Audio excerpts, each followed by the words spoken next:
Welcome everybody, we've got ourselves another educational Smurf game. Today we are going to be playing a 2K offlane game. The goal of this type of hero is that there's certain heroes in the game that they don't really have massive power spikes.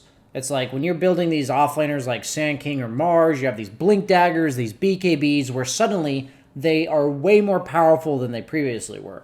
However, there's heroes, mostly summons heroes, mostly like harass heroes, that kind of just build themselves up continuously, and we're going to be using Venomancer today as the example. So something to think about with these types of heroes is that pretty much the goal of the game is to just let your hero play itself and not feed. I know that sounds so simple, but with these heroes, since you never have a serious power spike, you're not really changing what you do, maybe changing what objective you play around, but you're mainly just making sure that you're constantly applying that pressure. If you're a hero like Necro, Venomancer, Underlord, you're just building like beefy items that make it so you're slowly but surely ramping up. And your hero's kit kind of just does what it does, and your goal is to buy items that either enable yourself and or your teammates to be more successful. So it's like when you have a hero like Mars Slardar, you have to buy specific items to enable their kit, like blinks and such. But when it comes to Venomancers, all you really have to do is be alive, and then your items basically define how you stay alive, but also how you help your teammates. So the goal of this game is to show you guys, we're going to talk about the objectives I play around, we're going to be talking about what kills me, what can go wrong, and I'm going to talk about my itemization in that case, and there's going to be a lot to learn, I hope, for you guys on these types of heroes, because they're great heroes for just practicing itemization. Because at that point, your hero really is its items, right? Because Venomancer, his Poison Sting is going to do a lot of damage. His wards are going to give him vision and poke people down. His ult's going to do a lot of magic damage. His Gale's a slow. But, like, you're not going to maybe buy a Blink if you have to, right, to get your ult off. But most of the time, you're just buying items that make you tankier or make your teammates more survivable, like Greaves, Solar Crest, Halberds, Force Stabs, Yule Scepters, Hoods. Sometimes you can go Spirit Vessel if you want to disable the opponent because it kind of synergizes with the fact that he's countered by healing, because he's a lot of damage over time. So we're going to go ahead and jump into the game. We got ourselves 2K bracket. We're going to roll Q offlane. Hopefully he has a game. I actually didn't ask him. He does. Nice. Banana slam jam.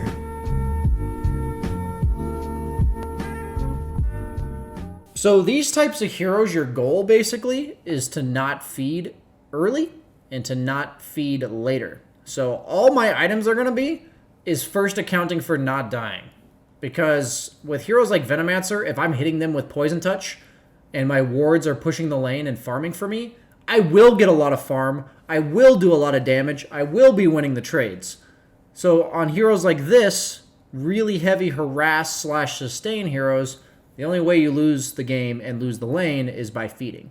It's like, even if I'm losing the lane level 3 to level 4, eventually, when I get level 5, level 7, these little miniature power spikes, eventually I will wear the opponent down. But if I feed once or twice, that usually snowballs. I usually turn that into like 3 or 4 deaths, maybe 5 deaths, and suddenly, instead of being this annoyance to the opponent, you're kind of just feeding them. Nature's Prophet fits this bill. All these summons heroes like Beastmaster can fit this bill. He's a little bit different because he has like a stun of an ultimate. But these heroes are just about consistently doing the right thing one step at a time. And as long as you are consistently doing the right thing, the game will kind of just play itself out. So we kind of have two options on a hero like Venomancer. Underlord comes to mind as well. Your two options are to be pressuring the opponent towers or basically be setting up shop around one of your own towers. So it's actually super important to ask yourself whether or not you're the guy that's responsible for creating pressure or relieving pressure. These are great heroes for practicing it.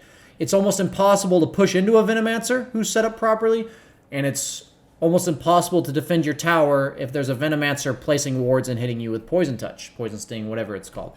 So basically, what we need to look at is what our heroes on our team do. Because not only do your items kind of fill in the gap, but your playstyle fills in the gap. If you have a hero like Zeus mid or a Medusa mid that's going to defend the towers for you, then you're responsible for creating pressure.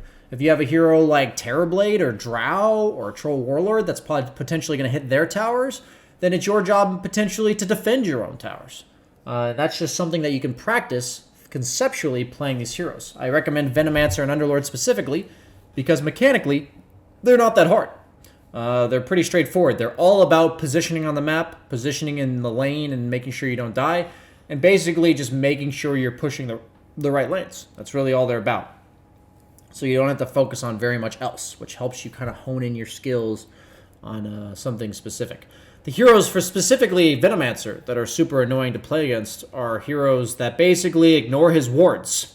They can just jump him from long distances, whether or not that's like invis heroes like Bounty Hunter, Clinks, Ricky, Mirana gives her entire team invis, or whether or not that's like Spectres or Storm Spirits or Queen of Pains. These heroes can be kind of annoying because even though you're defending yourself with wards, you're giving yourself vision, you're positioning safely, these heroes can just jump you from a bajillion range.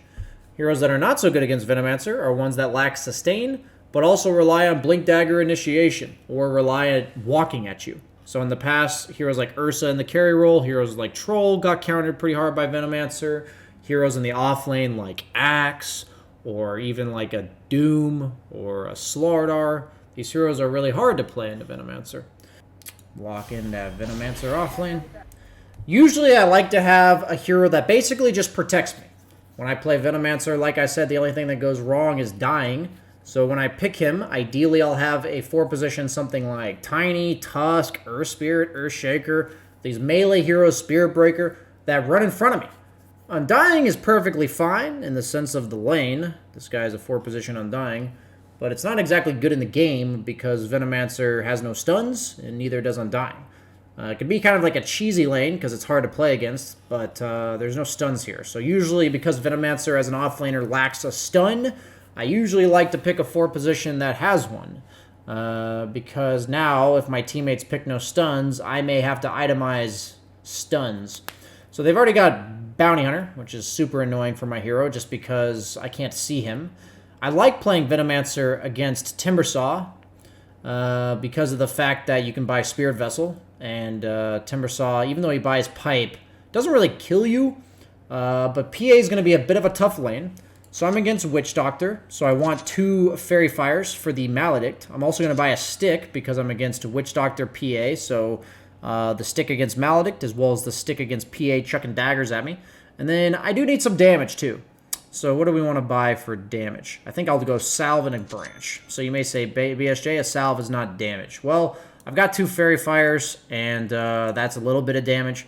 And then this Salve is because if they go on me level 1, I need to be able to like heal back up and join the lane. Basically, as long as you're constantly laning on Venomancer, you will win the lane. But if you're getting killed or harassed so far away you can't walk up, that's when Venomancer struggles. So Gale usually means your support will do enough damage to make your Gale a threat, because Gale does literally no damage. While Poison Sting is much more of a like damage over time, win the lane with War of Attrition. So in a kill lane, I'd go Gale, or if I needed it at the runes. While in a lane where I don't think I can get kills, I'm going to go for Poison Sting. So the nice thing to know about Poison Sting is that the damage per second applies on the first hit. So my first hit will do an extra 6 damage, but if I've already hit the unit once, then obviously that's not the first hit, and it will not immediately apply 6 damage. So if I'm contesting a creep, and the opponent's threatening to deny, I will not hit it first. I will wait to try to hit it as being my first attack. So in positioning-wise in lane, I will always be behind my Undying. This is a lane I might go for Gale, just because Undying has an Orb of Venom, and if they overcommit, they could die. I will be going for probably one Spirit Vessel here. Probably need some boots, potentially, just to make sure I do not basically get caught out by the cask. A touch of venom. Scouting out a little bit. We see PA has no regen. Witch Doctor's a bit annoying, and when I say regen, I mean only tangos. Witch Doctor's a bit annoying because if he's smart, he'll level his W. But he might not. Gonna let my Undying stay in front of me. Let's check his items again. He's got Orb of Venom, no Salve. Something to keep in mind. Bounty Hunter's got boots and he's top. So we're gonna have to itemize tanky because we're against a Storm, where there's really no amount of positioning. That's good. And we're also against a hero like PA.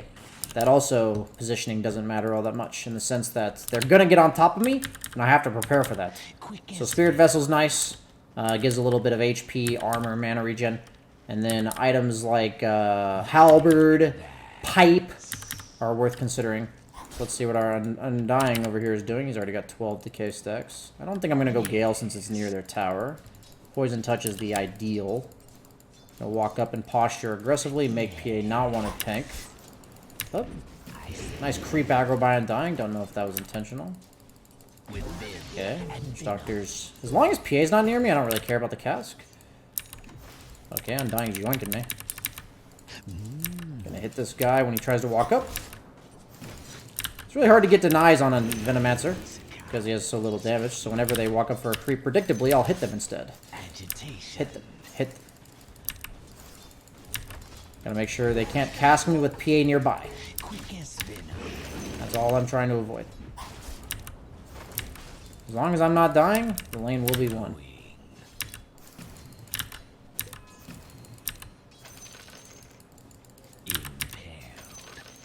If they don't counter this, then you just keep doing this. Oh, the dual deny! Hoggies. We're gonna go for the Ring of Protection against the PA Physical as our first component of the errand. Nice deny. I will prioritize denies over CS in a lane like this, or pretty much any hero like Venomancer. Oh my, he is not... Oh, it's not quick casted. I was so confused.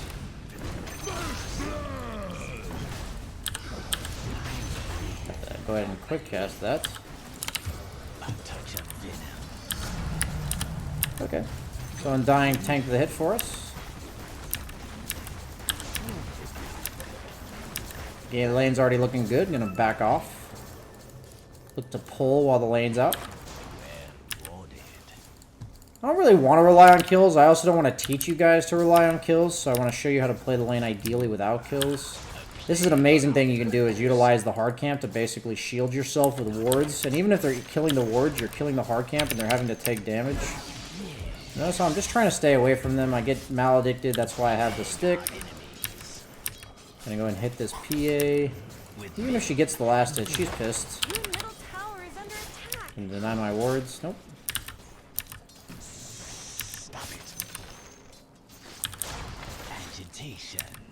Just be an annoyance. Got my urn already. Gonna buy myself a few more tangos. Oh, he's going on me. So I'll go ahead and stick here just so I don't take any maledict damage. Maledict damage is based on what HP you were when you got maledicted, not how much damage you take.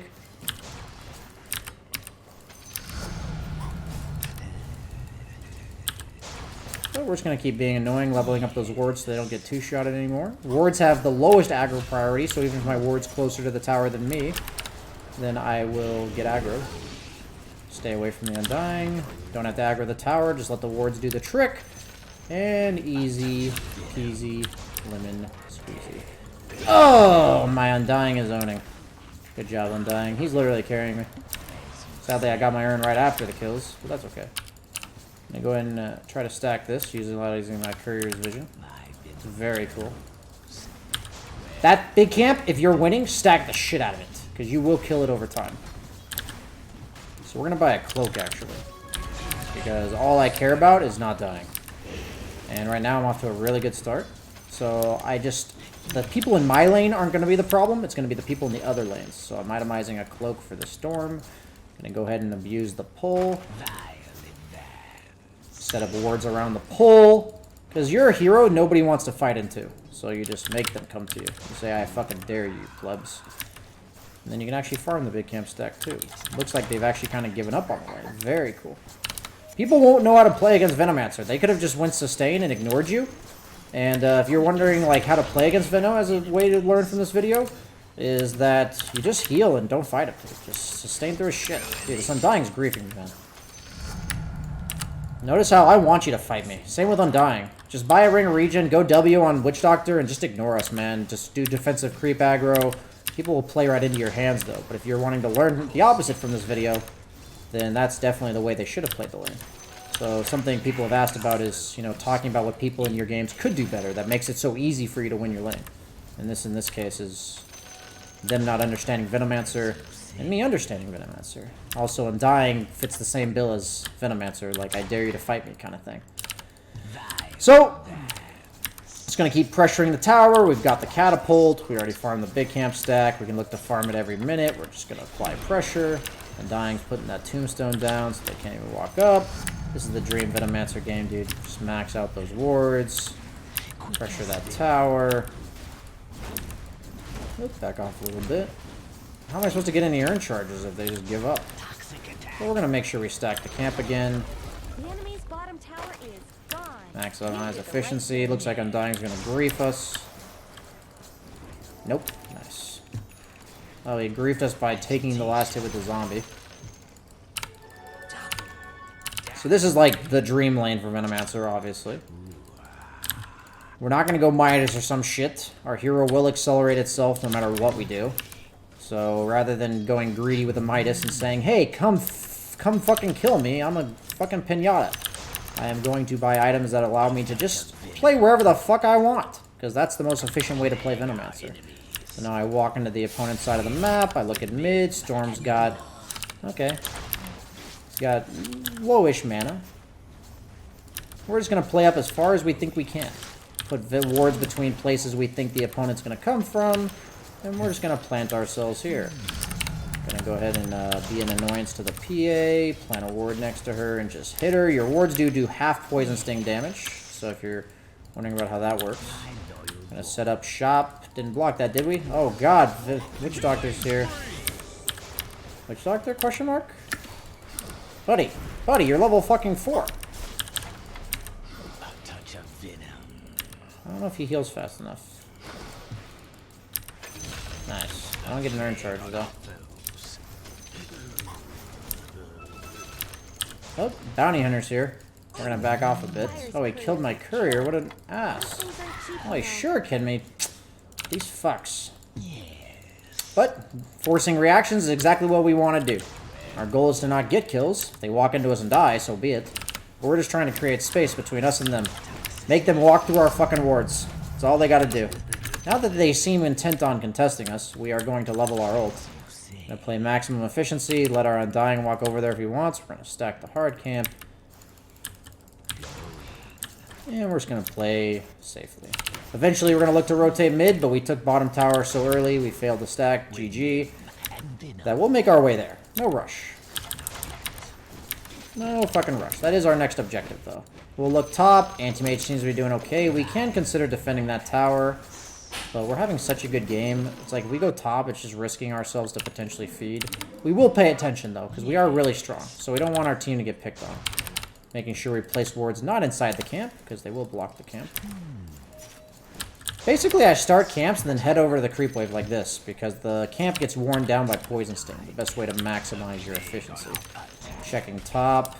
Looks like Timbersaw is just level 5. Honestly, I'm only really concerned if he takes the tower. I'm not going to overstep my boundaries. PA is just level fucking 5. We're not really concerned. We will be annoying her when we can. And just proceed to push. So this whole process is just accelerated because they fed me in lane. And I'm allowed to play up farther because they fed me in lane. But the game plan's the same. Say I didn't take the early tower, what I'm doing with this camp would be over here. Right? It's just a matter of Venomancer being a great hero for learning. All you gotta know is how far up you're allowed to be. Well, I'm against the Storm Spear with fucking... You know, he's probably gonna die, honestly. Unless Witch Doctor TP's in with the heals, yeah. So, honestly, a bit far out of position on me there. Storm Spirit Arcane created some issues. But once I have the Spirit Vessel HP, I should be fine. So that was my bad. Honestly, a little bit too much of talking to you guys. We'll take that Arcane Ring, I think. Looks like Anti-Mage wants it all. So we're going to buy ourselves a Windlace and some Raindrops, actually. And then we're going to go for the Hood of Defiance. So Storm Spirit's our problem right now, because we gave PA a rough start. So we'll go the magic resistance item. But later, Agitation. PA will be the issue. So we'll go like Solar Crest or Halberd. And that's how we're going to die. We got the Spirit Vessel. We don't have any charges, but that's like our way to respond to Timbersaw and to the other heroes, just because it gives us a little bit of HP. We see 3 heroes mid, 1 hero top, so we're going to walk at this PA. We just want to go on this PA. He doesn't want the tuh. He backs off, okay? So we don't overcommit. We're actually going to give ourselves a sentry to check and see if they have wards around here, so we don't want them to see us. Venomancer's a lot about the vision advantage that his wards supply. But we also want to see if Bounty Hunter's here, because our wards don't actually tell us if Invis heroes are here. So we're going to give ourselves a sentry. Basically, your items are all what protects me. How do I not fucking die? We're going to take a point in Gale. Place a ward over here defensively. Oh, the camp. Oh, there's a creep here. Fuck. And we're just going to set up shop. What's going on mid here? So we're locking our components so we don't accidentally build tranquils. We're going to check for a ward. There's no ward. PA doesn't understand that he's not allowed to be here. PA, man. The cool thing about playing up as far as possible is that process of elimination, the PA is either at the triangle or she's over here. So by walking over here when I'm allowed to, this is what it means to be pressure, right? This is pressure because I'm forcing PA out of this entire area. And that's what Venomancer does, is he claims areas. So now I've got a Hood of Defiance. We're working on this tier 2 tower. I'm going to get this lane pushed in and go mid. Slowly but surely working our way across the map. Order of Objectives video is great reference for these type of heroes. If I'm the one pressuring, I'm just going to make my way there. So we've got a Hood of Defiance. I think my Hood was really the time where I can pressure into Storm without worrying, because Storm is a hero that kills Venomancer quite well. I am going to check this hill for a ward. I actually could do that with a Venomancer ward, so Radiant has fortified I'll do their that. structures. Yep, don't want them to see us. Looks like mid tower is already dying, so it's going to be gotten without us, but we are going to head our way to the team.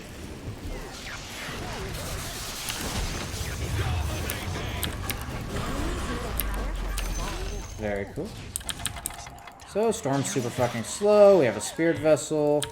And we're going to invade their triangle. So notice how early we're invading. It has absolutely nothing to do with the fact that you're supposed to invade the game at 13 minutes. But because we won our lane so hard, the entire process is just accelerated. So this is what you would normally want to do. But we're just going to corral them, basically. That's what we're going to do, right? We're going to check out top just in case, but otherwise we're just going to keep playing bottom, make ourselves super annoying. We're not going to go for hood, or excuse me, pipe, because we don't play with our team very much right now. Worry about that later. Hood's mainly for us to play the map the way we want to play it. Dare Storm to go on us. He'll probably die before he kills us because we have this hood. Basically with Venomancer, you do a shit ton of damage, just make them die before they kill you.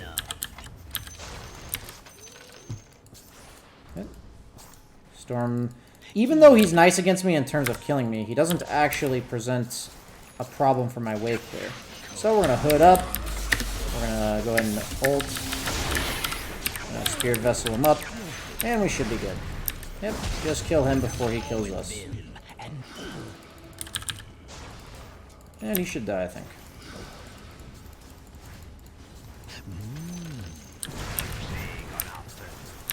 Not sure, though. Maybe he'll make it back to base. Either way, like I said, just want to establish a ground, and wherever that ground is, you'll learn. Venomancer is an amazing hero to learn your limits. Obviously, I know mine way better than I expect you guys to.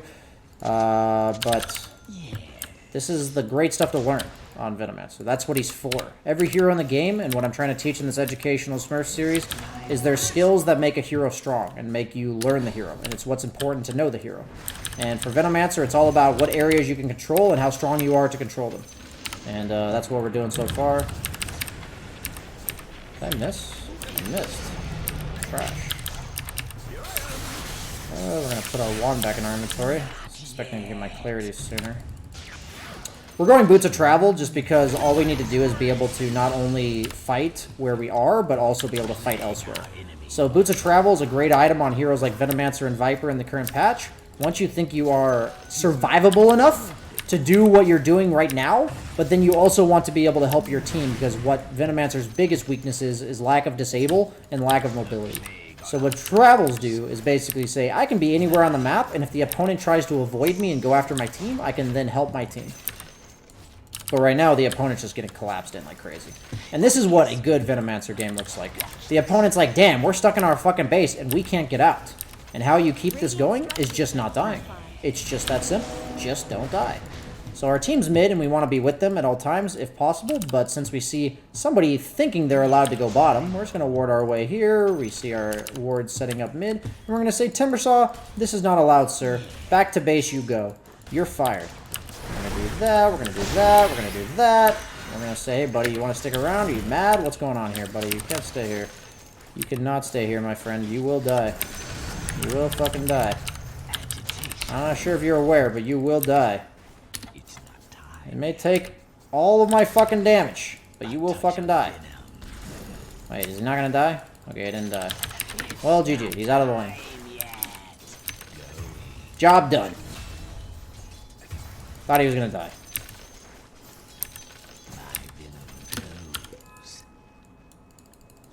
But either way, he ain't farming, and I'm pushing his tier 2, so...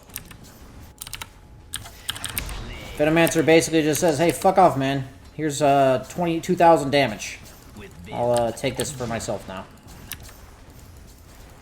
The cool thing about Veno is if you just play the map correctly and don't get caught, situations like that, worst case, the guy walks away. That's worst case scenario. And that's okay.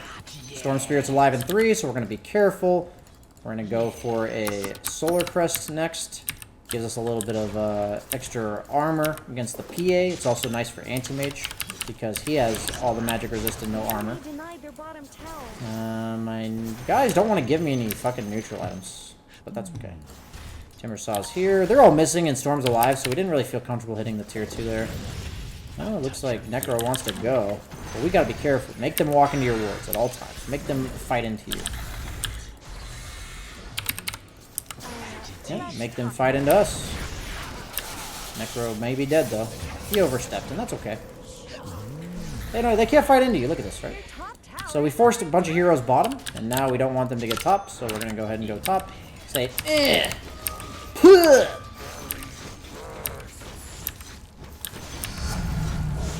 Boots of Travel is your Midas, guys. It's a Midas that lets you show up to fights.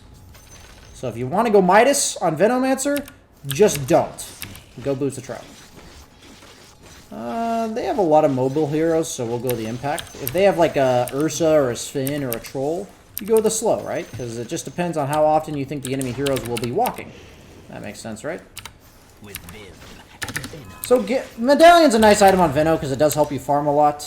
It gives you mana regen, and it also gives you more damage to creeps from your wards. So we also think to ourselves, what does Anti-Mage need? I know I already mentioned that, but like if I had a PA, I'd be more likely to build a Pipe. Or a Vlad's.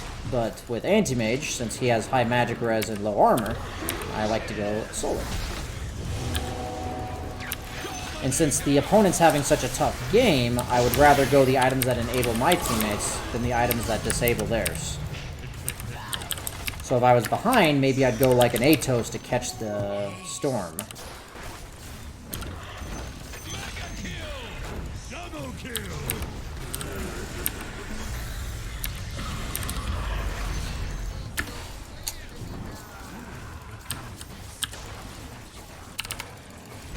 Okay. Will we get a neutral? We now have a Solar Crest. It also helps with Roche, which is nice. You notice how we just set up for our team to take that fight by TPing top after pressuring bottom. We corralled the opponent into their base. We force them to fight us when they don't want to. So the idea behind Veno is he doesn't have a stun, but he can just make you have to be somewhere. Isn't that effectively a stun? And then, before you kill him, he kills you. Might as well be disabled if they're fucking dead, am I right?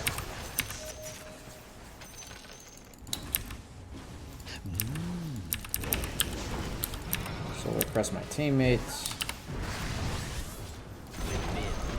So we're going to TP mid just to secure both lanes being in. But we're near our team still. We wouldn't TP here if we didn't have bots, but they're free. So our anti-mage left, so we have to be a bit careful. Undying might be in some trouble. Oh, he's got an essence ring. OP. Okay. High five? Very cool. I'm not there, no cocky. I love cocky. Oh, he's talking about cocky like arrogance. I see, I see. Well, just be an annoyance.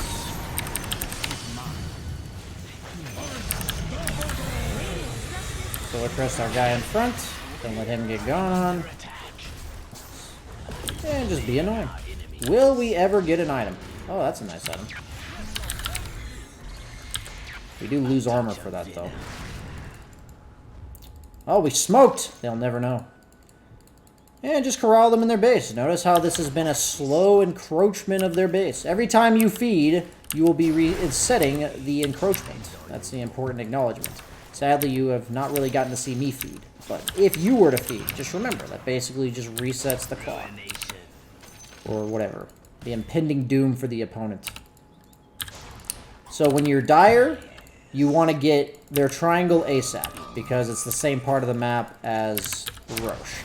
When you're Radiant, you want to take Roche and then take over their triangle.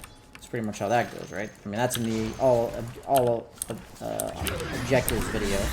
But, you know, in case people are too lazy to watch that video, that's why I'm playing the way I am. I'm basically just like, team, eventually you'll take Roche, right?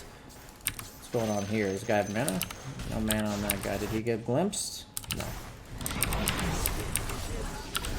Spirit Vessel for Timber. Very cool. And looking like a nice game of builds.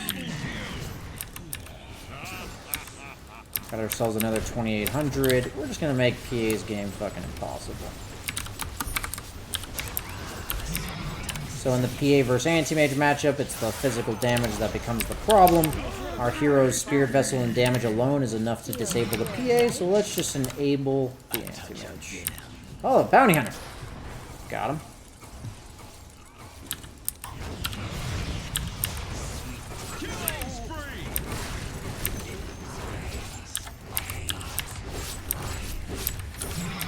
So if we were like having a rougher game and Storm and PA were an issue, obviously Halberd would be the item. Because that gives me raw HP against Storm, and it disables the PA hard. AC just makes it hard for a PA to do damage. It doesn't actually like fuck her, but it just makes her do way less damage to myself and my team.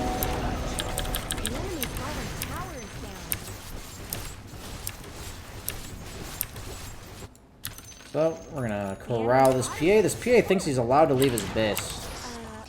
Oh, he's back. Okay, we did our job, guys. The enemy's bottom barracks are full. Well, Disruptor's here to join the party. And Poison Nova duration seems fine. As you say. Looks like a pretty straightforward game.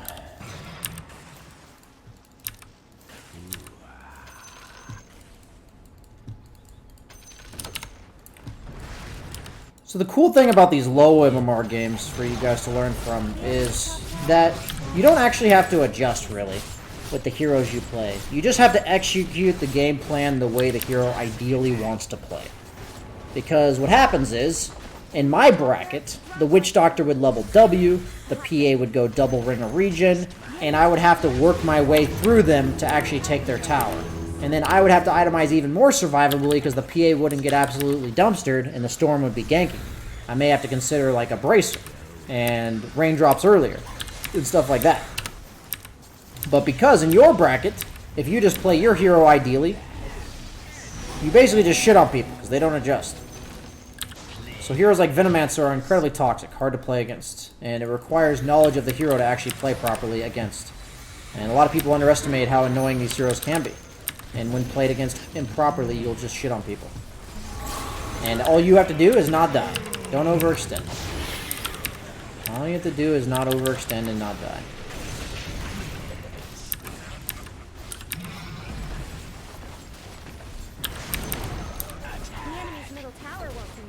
So in lane, even when my Necro was playing really aggressive down here, notice how I'm just placing wards and sitting back. I'm just saying, hey guys, come at me, bro. I've got this area. You're going to have to kill me if you want it. So the way to deal with Veno and other such heroes is to basically 4-man gank them. That's pretty much the only way to deal with them. And as Veno, the best way to win is to just snowball to the point where they can't really 4-man gank you because they're all so underfarmed that they've had to spend a ton on sustain, they've had to back away and give you as much map as you want, and you basically just say, here's the closing wall. You know those horror movies where the walls are closing in on the guy and he just gets squashed? That's what Venomancer attempts to do. And these are the type of games where all I did was just go from objective to objective. Bottom tier 1, mid tier 1, bottom tier 2, triangle, control the triangle. We were so far ahead we never had to take Roche, but we could have done that if we wanted to. So I built the items that gave us the ability to do that. And I just worked my way across the map. Nothing was forced. I just waited until the lanes that I was currently in were pushed. Once they were pushed in, I walked somewhere else or planted myself in the jungle. I did have one death, and you see what happens is, like, against the Storm, I was a little bit out of position. Not being full health was a really big deal there. If I was having a tougher game where I needed to be full health all the time, I would have considered maybe Tranquil Boots in the early game. All of my items are just saying, I want this wall to do this. And for that to happen, I have to be alive. And in that game, since I had a really easy time in lane, I didn't have to itemize these Tranquils or Bracers or whatever. But if I had to, because the lane was more contested, that's what I would do.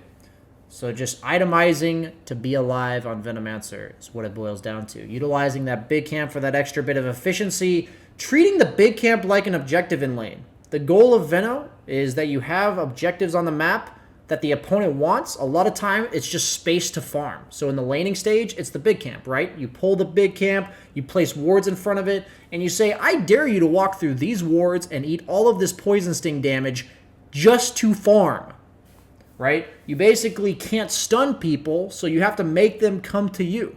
And that's done by forcing them to have to fight you if they want farm.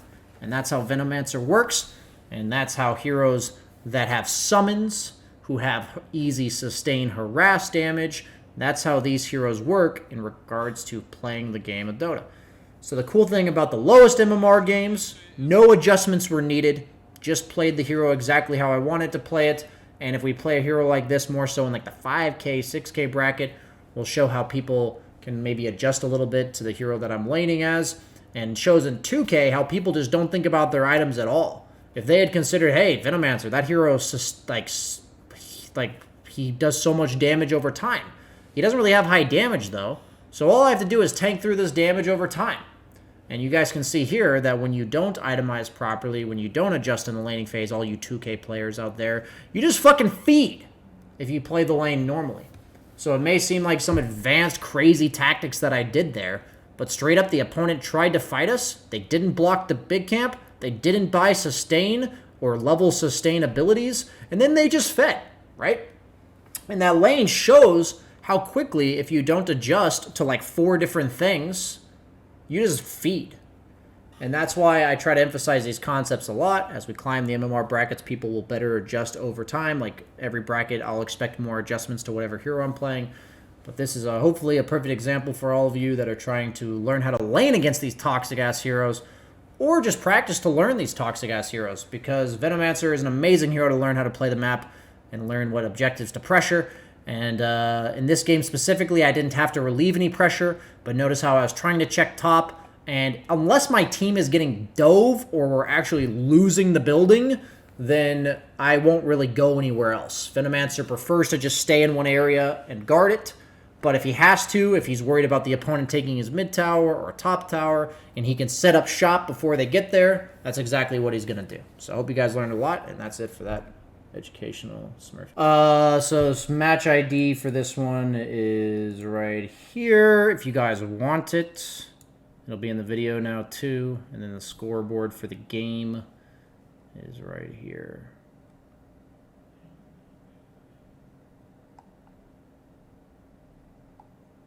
How are you controlling while your wards attack? I have my wards hotkeyed to a control group, and it just selects them when I use it. How do you put wards and illusions in a control group? You select them, and then you do control plus the hotkey. That was really educational. So the key to is to harass and pressure till the enemy is dumpster. Absolutely. That is indeed what the key is. If you liked this video, please like, comment, subscribe to the YouTube channel, all that shenanigans, because at the end of the day, YouTube does care about that. You may not care about it, I may not care about it, but the YouTube algorithm does. So please do.